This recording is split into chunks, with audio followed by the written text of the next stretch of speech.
Muy buenos días, bienvenidos, bienvenidas como siempre a este su espacio, Periodismo y Sociedad. Cada mañana un conversatorio horizontal con los temas de actualidad, los temas que palpitan en el corazón de la sociedad dominicana y de su familia, que le impactan a usted, a mí y a todos, porque son temas que tenemos que llevarlos presentes cada día.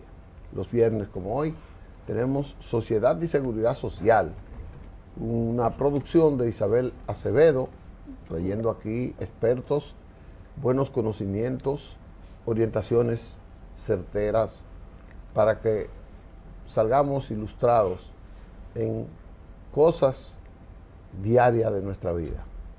Así es que gracias a Dios estamos aquí de nuevo y les recordamos que nos puede sintonizar en el canal 6 de Altiz y de Claro, y estamos en una red de cables en todo el país, también en las plataformas digitales, simultáneamente canaldelsol.com, Periodismo y Sociedad TV, andreslichomatos.com, Facebook Live, así mismo, y después usted nos puede ver diferido en el canal de YouTube de Canal del Sol y en el de YouTube de Periodismo y Sociedad TV. Ahí aparecemos a cualquier hora, por si hay algo que usted no entendió y que pueda hacer su comentario también en esa parte.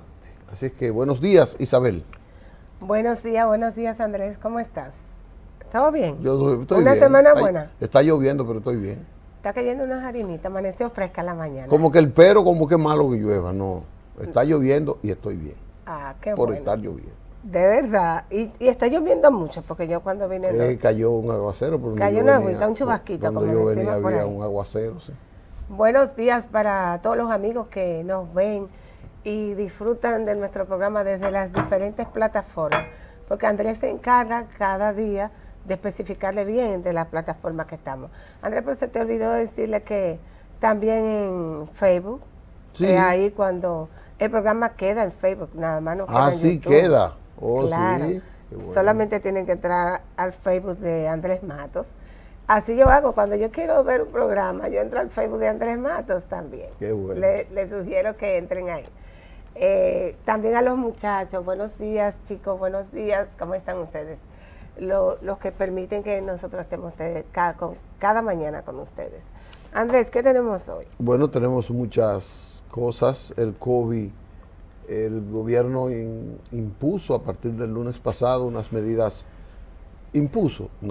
aplicó unas medidas a partir de la semana pasada que han sido bien acogidas por la población, sí. Porque la sociedad vio el fallecimiento de figuras, de personalidades, y dijo, bueno, hay que hacerlo. Pero además, como que valió la pena que para yo entrar a una institución pública o algún evento de mi placer, tuviera que presentar la tarjeta de vacunación, incluyendo a los bancos que al final asumieron la medida y la pusieron en práctica. Eso nos ayudó bastante porque según los reportes, Isabel, sí. Esta semana hubo un crecimiento vertiginoso, rápido y voluminoso, sí. En las personas vacunadas, la cantidad de personas que se vacunaron. Eso es increíble, Andrés. Yo me quedo sorprendida. Yo digo, Dios mío, pero ¿por qué tenemos que llegar aquí? ¿Tú recuerdas cómo estaban los centros de vacunación? Completamente vacíos y ahora abarrotados. Hay una persona que me dijo el lunes que fue hoy a las 6 de la mañana a un centro de vacunación y salió a las 4 de la tarde. ¿Cómo? Sí. Yo dije, qué bueno, yo me alegro. Cuando antes había que ir a buscar a la gente para que se vacunara. Sí, de tanto trabajo que tuvo que pasar esa señora para vacunarse, pero se vacunó y lo importante es que la gente se vacune y que aunque han habido una que otra queja por las medidas, pero han llenado su cometido y es el que la gente vaya a vacunarse. En una semana han aumentado la cantidad de vacunados en la primera dosis de cerca de 5.800.000 que estaba el viernes cuando vinimos al programa. Hoy está en 6.515.000. O sea, 700.000 personas casi han aumentado. Y de la segunda dosis, recuérdate que estuvo estancada en 4 millones, la segunda dosis, 4.400.000. Bueno, pues ya estamos en 5.190.000. Eso quiere decir que en una semana, quizás en 10 días, hayamos aumentado más de 600.000 personas de la segunda dosis. Sí. Y teníamos 998.000, 1.000.000 y algo, de la dosis de refuerzo. Bueno, pues mira que se vacunaron cerca de 150.000 personas en esta semana solamente con el refuerzo.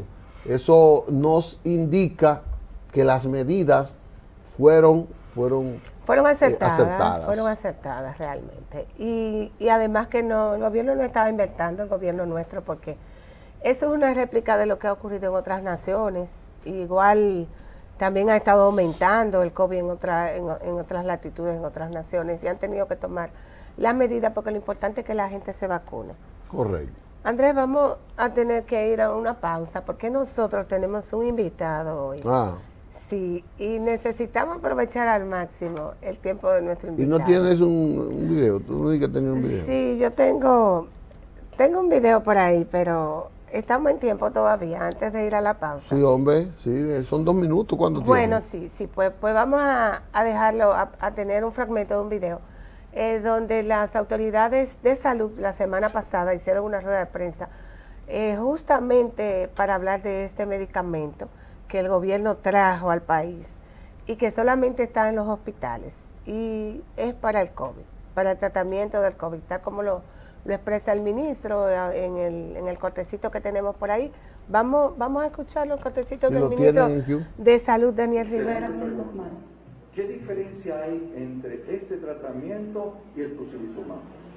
El tocilizumab es un antiinflamatorio cuando las personas hacen la tormenta de citoquinas, están en el agravamiento, que pasan del 7º día, y tú le tienes que utilizar este medicamento que se llama tocilizumab. Es un antiinflamatorio. La ventaja que tiene el Redentor, que es el gacilimab y endilimab, que son 2 moléculas, son anticuerpos neutralizantes monoclonales que actúan como protección al paciente a que no desencadene un agravamiento de la enfermedad. Es para nosotros evitar el agravamiento. Son anticuerpos, le da una fuerza al paciente para que se pueda ir hacia su casa. Es decir, que no son un antiviral, son anticuerpos neutralizantes para que nosotros podamos evitar el agravamiento. Por eso, ustedes van a ver la presentación de que qué dosis se utiliza de forma ambulatoria y qué dosis se utiliza en los pacientes que están internados. Estamos en el aire para Andrés. ¿Ese medicamento es gratuito o es de...? Es gratuito, el gobierno lo está ofreciendo de manera gratuita, está colocado, está en los diferentes hospitales en el Servicio Nacional de Salud. Lo distribuyen ahí. No está comercializándose en la farmacia. No se está comercializando de manera privada. El gobierno invirtió 85 millones de pesos, Andrés, en traer ese medicamento al país. Y sobre todo que somos el primer país de la región también que tiene el medicamento al servicio de nuestra población y de la salud de nuestra gente. Enhorabuena. Vamos a una pausa porque tenemos a un invitado. Sí, tenemos un gran invitado y yo quisiera que aprovecháramos al máximo. Correcto. Como digo yo, vamos a premiar. Él es médico, cirujano oncólogo y trabaja el asunto del cáncer en la mama, por ser también el mes de la mama. Y de eso vamos a hablar para que tengamos... Sí, para que usted se quede ahí y no se mueva y se quede ahí. Después de la pausa seguimos. En breve venimos con ustedes.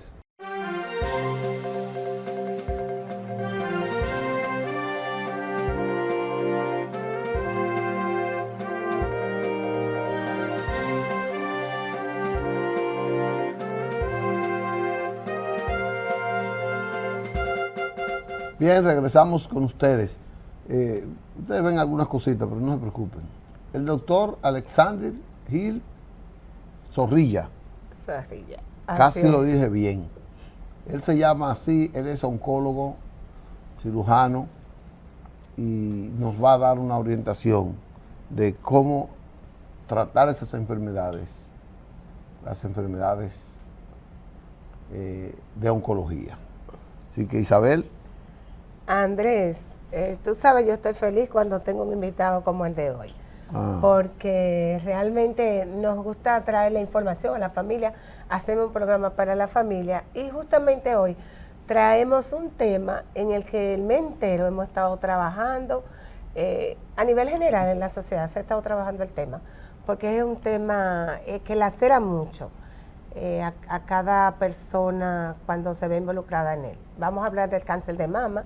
Como ustedes sabrán, octubre es el mes del cáncer de mama, estamos en el mes del cáncer de mama y este día se celebró el día 19.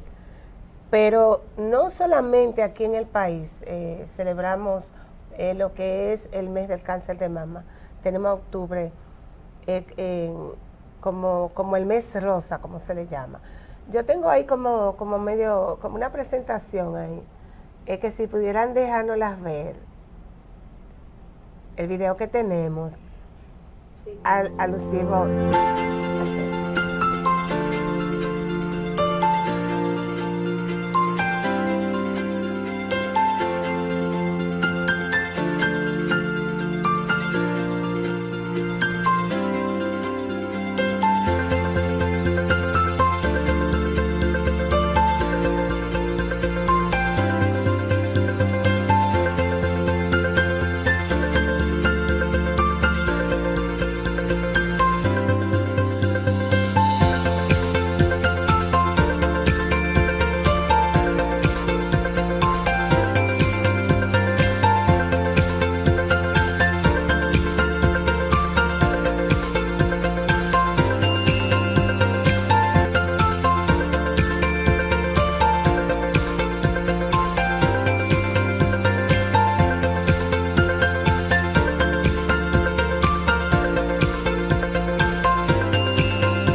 Andrés, nuestro público, nosotros les quisimos traer estas pequeñas imágenes, este video, para que ustedes vean que no es exclusivo de la República Dominicana que trabajamos el tema de cáncer de mama, que es a nivel general en el mundo entero.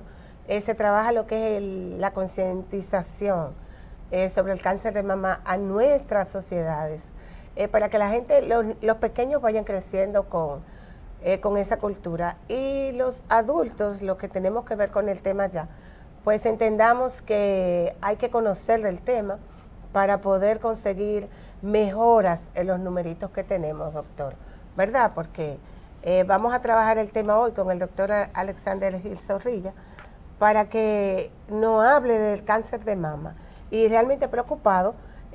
Una de las dos razones, ¿verdad? Tenemos que trabajamos el tema a nivel mundial para concientizar a las poblaciones, y otra que quisimos tratar el tema es por los números que tenemos con relación al cáncer de mama. Buenos días, doctor, ¿cómo está usted? Bien, muchas gracias por la invitación a su programa. Como tú decías, el mes de este mes es el mes que se ha dedicado para la concientización sobre la prevención del cáncer de mama.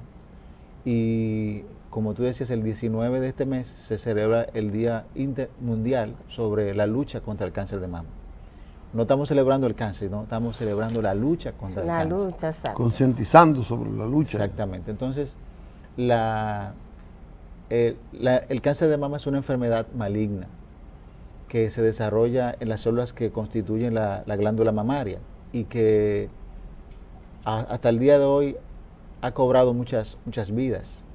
Por ejemplo, según la Organización Mundial de la Salud, en el 2020 se diagnosticaron 2.300.000 personas con esta enfermedad y ese mismo año fallecieron alrededor de 685.000 personas por esta enfermedad.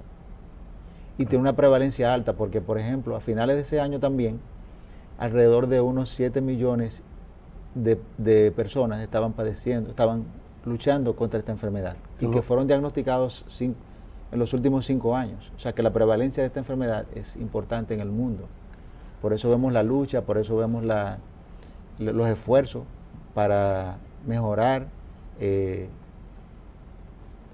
la lucha contra esta enfermedad. ¿Qué tiempo cuando se le diagnostica el cáncer a una persona, a una señora, una madre, qué tiempo más o menos y de qué depende que prolongue la vida o que sea más corta después que tiene lo más importante es detectarlo en etapas muy tempranas. De eso va a depender. ¿En etapa temprana de la persona o del cáncer? Del cáncer. Este tumor es más frecuente, lógicamente, en las mujeres. Alrededor del 99% de los casos se ven en mujeres. O sea que el riesgo de padecerlo es en las mujeres, aunque un 1% puede desarrollarse en los hombres. Y la detección temprana es encontrarla en etapas en las que el cáncer todavía no tiene la posibilidad de extenderse a otros órganos. Él inicia en las glándulas de la mama, pero en la medida que va creciendo, pues alcanza los vasos sanguíneos, alcanza los linfáticos y a través de estas vías se puede diseminar a otros órganos, que es lo que la gente conoce como metástasis, cuando el tumor que inició en la mama puede irse a otro órgano, instalarse allá y comenzar a crecer otro tumor ahí en ese órgano, diferente al que le dio origen. Porque es una célula cancerígena que anda circulando por el torrente. Lo que le da la característica de malignidad a esta enfermedad es esto, que tiene esa capacidad de irse a otros órganos. Y entonces ahí desarrolla otra enfermedad hermana de la que le dio origen. Generalmente las muertes por esta enfermedad se producen por todas las metástasis que puede dar el tumor y la capacidad que tenga de extenderse. Doctor, usted acaba de mencionar algo importante porque vemos que todas las acciones que se hacen están concentradas a la prevención en términos de la mujer, el cuidado de la mujer, pero usted acaba de decir que también en hombres el cáncer de mama puede ocurrir. Yo tengo ahora como esa espinita. ¿Los hombres tienen mama? Claro, o sea, no tienen una mama desarrollada como lo tienen las mujeres, pero las células que dan origen a la mama están en el hombre. Sí. Esas mamas se desarrollan porque los factores hormonales, o sea, la función hormonal de la mujer hace que las glándulas se desarrollen. Precisamente las hormonas femeninas, que son los estrógenos y progesterona, son las que hacen que estas glándulas se desarrollen. Los hombres tienen muy poca cantidad de hormonas femeninas y estas células no se desarrollan, pero las células están en el área de las mamas. Es igual que las células cancerígenas. Todo el mundo tiene células cancerígenas, pero se la desarrolla uno más que otro y en un órgano más que otro. ¿Es así? Bueno, realmente tenemos células que tienen debilidades y tienen capacidad de convertirse en malignas, pero inicialmente todas las células de nuestro cuerpo son normales. El proceso empieza de una célula normal que pierde su control y comienza a dividirse espontáneamente, sin control del cuerpo, y entonces esa división celular autónoma, bueno, crea tumores y esos tumores son lo que lo que conocemos como cáncer, y esos tumores son los que se pueden ir a otro sitio. Pero inicialmente todas las células del cuerpo son normales. ¿Qué se puede hacer, doctor, para que esto ocurra lo menos posible? ¿Cuál es lo que ustedes, qué medicamento, qué estilo de vida, qué cosas hay que hacer para que eso se reduzca al mínimo? Bueno, o sea, ¿cuáles son las medidas preventivas? ¿En qué consiste esa prevención? Sí, la prevención en el cáncer de mama está dividida en dos vertientes. Una prevención que es primaria, que es la que nosotros podemos hacer antes de que aparezca la enfermedad, y una prevención secundaria, que es la que nosotros hacemos para minimizar los efectos de la enfermedad. Por ejemplo, la prevención primaria, en el caso del cáncer de mama, se puede hacer con algunos medicamentos como hormonas, controlando las hormonas de las pacientes, o con alguna cirugía en pacientes que ya se sabe que tienen un riesgo muy alto de desarrollar la enfermedad antes de que aparezca.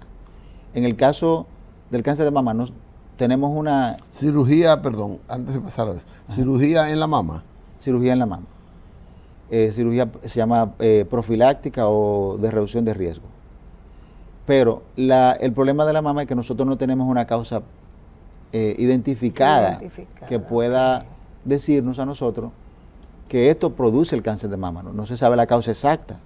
Hay algunos pacientes que tienen una predisposición muy fuerte, alrededor de un 15%, con alteraciones genéticas que la heredaron de sus padres, que se sabe que van a desarrollar la enfermedad, ya se conoce que la van a desarrollar. Entonces, en esos casos podemos actuar antes de que aparezca la enfermedad.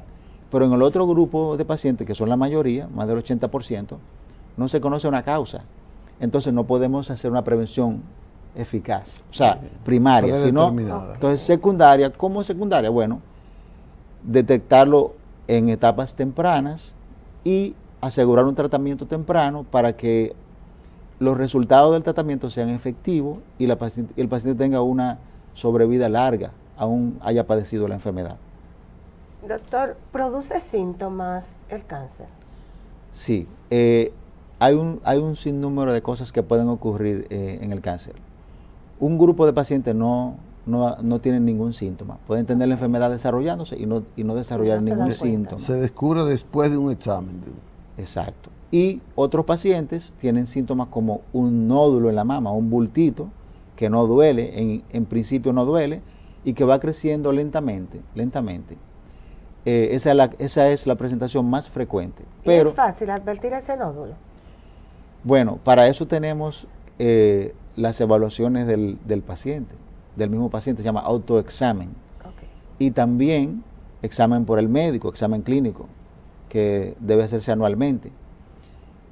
Pero generalmente cuando nosotros ya sentimos un bultito, la enfermedad tiene mucho tiempo desarrollándose. Se calcula que alrededor de 3 años en los cánceres más comunes. Cuando la pelotica puede palparse, cuando cuando ya se siente, debe tener el tamaño como de 0.8 o 1 centímetro para que el paciente pueda tocárselo. Y ya cuando tiene ese tamaño, se calcula que alrededor de 3 años comenzó el proceso de desarrollo de la enfermedad. Preventivamente, doctor, no me bote la idea que usted iba desarrollando, pero quiero cogerlo ahí. 3 años para usted determinar que esa bolita ya es cáncer. Sí, pero tenemos un examen que me lo puede detectar antes. Eso es lo que yo quería saber. Antes de que yo pueda tocarlo o de que la paciente pueda tocarlo, okay. Que es la mamografía. La mamografía son estudios radiológicos de la mama, es una radiografía de la mama, que me puede mostrar a mí el tumor cuando aún no se palpa, cuando aún está desarrollándose dentro del conducto, porque el proceso de desarrollarse el tumor es cuando una célula que cubre el conducto de la mama, el conducto es ese tubo que lleva la leche desde el sino, donde se produce, hacia el pezón. Entonces, esto es el estudio de mamografía. La mamografía consiste en un estudio radiográfico que tiene 2 proyecciones, una proyección craneocaudal y una oblicuo medio lateral. Ahí podemos detectar, por ejemplo, lesiones. Fíjense en la imagen que vemos en la pantalla, se ve una lesión muy pequeñita, un nodulito que se ve de color blanco, dentro de todo el tejido glandular, es una lesión inicial de un tumor de mama, que probablemente no se pueda palpar, pero sí ya se está viendo en la mamografía. O sea que si nosotros lo encontramos en ese tiempo, pues el tratamiento puede ser mucho más eficaz. Y por eso es que se recomienda un examen periódico, no importa que tenga o no tenga. Sí, eso se llama el tamizaje. ¿A partir de qué edad, doctor? Exacto. Bueno, normalmente a partir de los 40 años, porque los 40 años son el inicio de aumento de riesgo de la patología, aunque la enfermedad puede aparecer después de la pubertad a cualquier edad, pero aumenta gradualmente con la edad de la paciente. Pero los 40 años son la barrera, la línea, donde ya el riesgo de desarrollar cáncer comienza. Entonces, la mamografía puede ver esas imágenes pequeñas dentro de la glándula, aun cuando no se palpen. Entonces, podemos actuar a tiempo con ese tipo de tumor. Correcto. Yo prefiero como que vayamos a una pausa sí, para que cuando volvamos podamos seguir desarrollando el tema.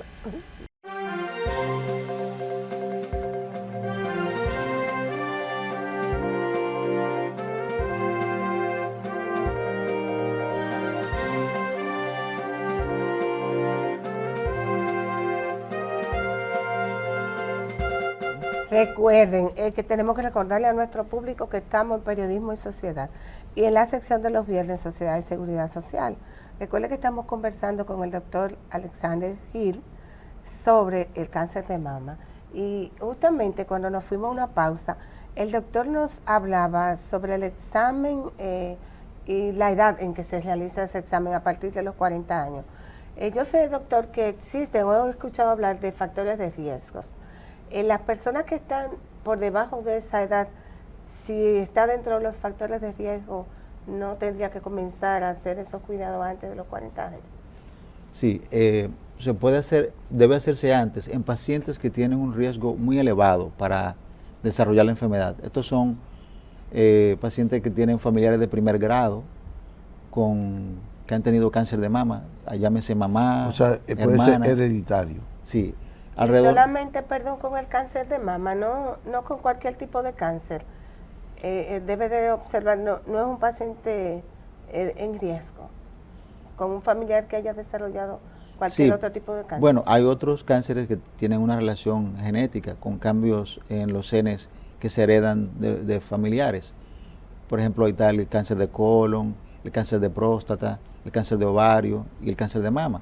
En estos pacientes, el estudio preventivo debe realizarse años antes de la edad a la que se presentó al familiar, por ejemplo, 10 años antes de la edad en que se desarrolló a la mamá o a la hermana o al padre.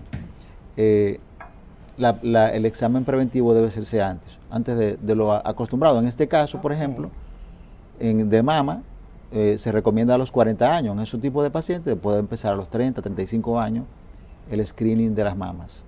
Y tenemos que definir algo. Por ejemplo, lo que el periodista nos decía, cuando yo empiezo a prevenirlo, y eso depende del familiar en sí o de sus riesgos.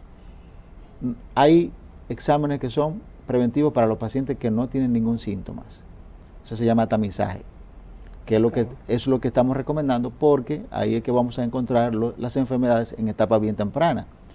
Diferenciarlo del examen que se realiza en pacientes que ya tienen los síntomas, que ya tienen alguna molestia, alguna sintomatología que los obliga a ir al médico. Ahí ya el médico va a tomar las conductas de estudios para detectar si hay si hay una patología maligna o no. Pero lo que nosotros queremos enfatizar es que esos pacientes que aún no tienen síntomas, que ya llegaron a los 40 años, deben realizarse su mamografía periódica para encontrarlo en etapa temprana. Y, como usted decía, en los pacientes que ya tienen ese antecedente familiar o que tienen un riesgo elevado, se pueden hacer los estudios 5 o 10 años antes de la edad a la que lo presentó su familiar. No sé si me entienden. Sí, lo entendimos. Yo, dentro de esa misma línea, doctor, Usted sabe, está muy de moda la prótesis mamaria, la cirugía estética que se hacen.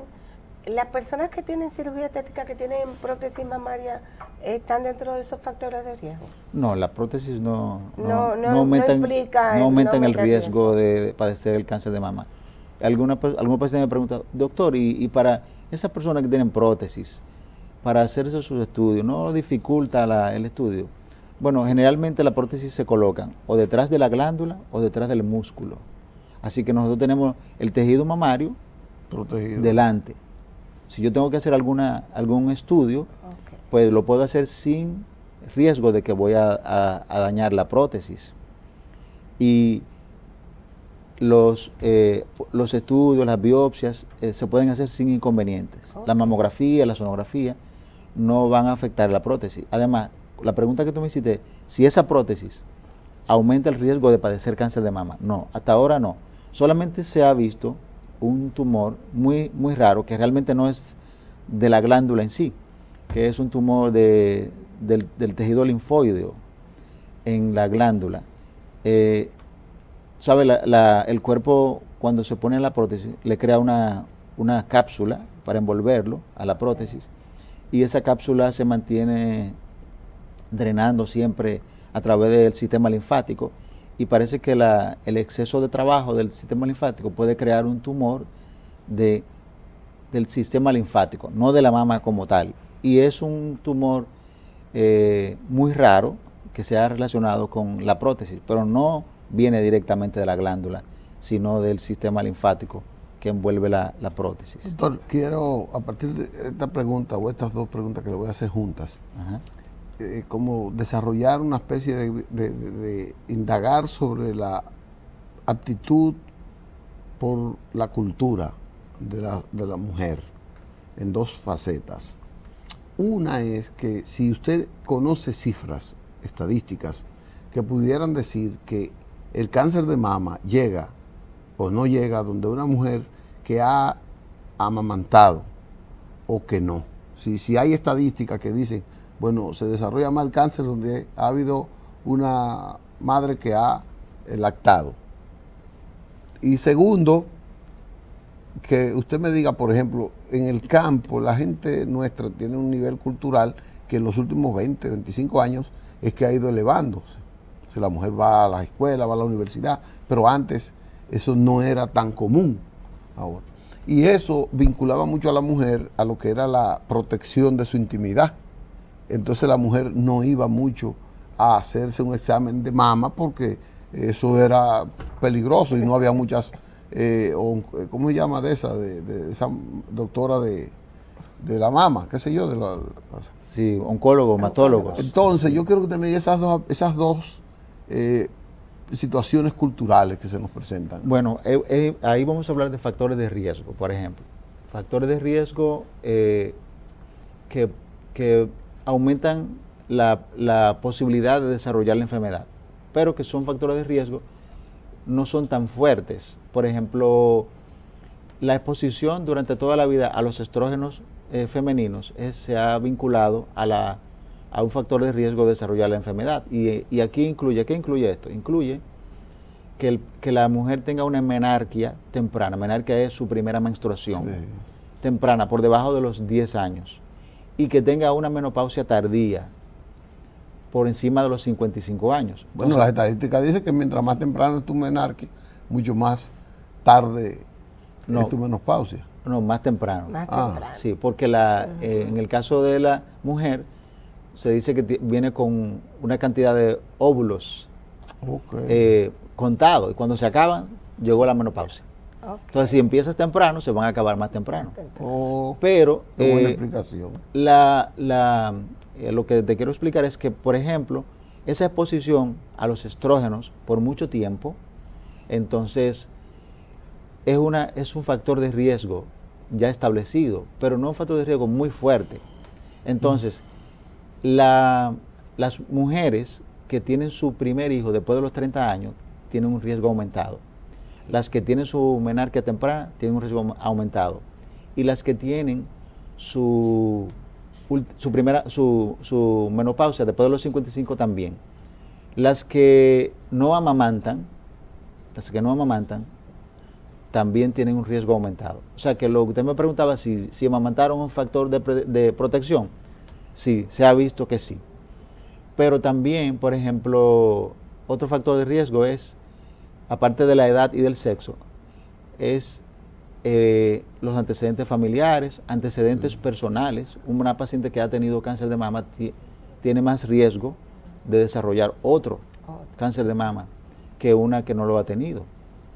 También algunas lesiones premalignas de la mama, como hiperplasia ductal con atipia, carcinoma lobular in situ, aumentan el riesgo de padecer la enfermedad. Y factores como, por ejemplo, se ha visto el consumo excesivo de alcohol, el tabaco, son factores que pueden aumentar el desarrollarse de la enfermedad. Pero hay algo importante que dice, doctor, ¿cómo me dice eso? El 50% de los tumores de la mama se presentan en pacientes que no tienen ninguno de estos factores de riesgo. Y eso no te exima, yo no tengo esos factores, no me va a dar, no. A cualquiera le puede dar, como decía al principio, desde que la paciente hace su desarrollo de las glándulas hasta que tiene 85 años, tiene riesgo de desarrollar la enfermedad.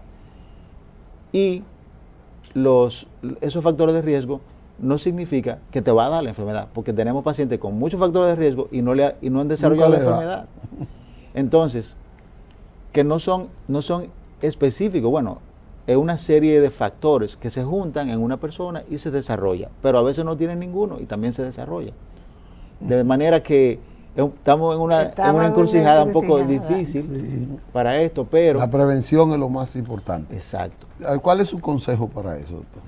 La prevención. Bueno, consejo para prevenir es hacerse su mamografía de detección. Las pacientes sin síntomas que tienen más de 40 años o que empiezan de los 40 años, su mamografía anual para encontrarlo temprano.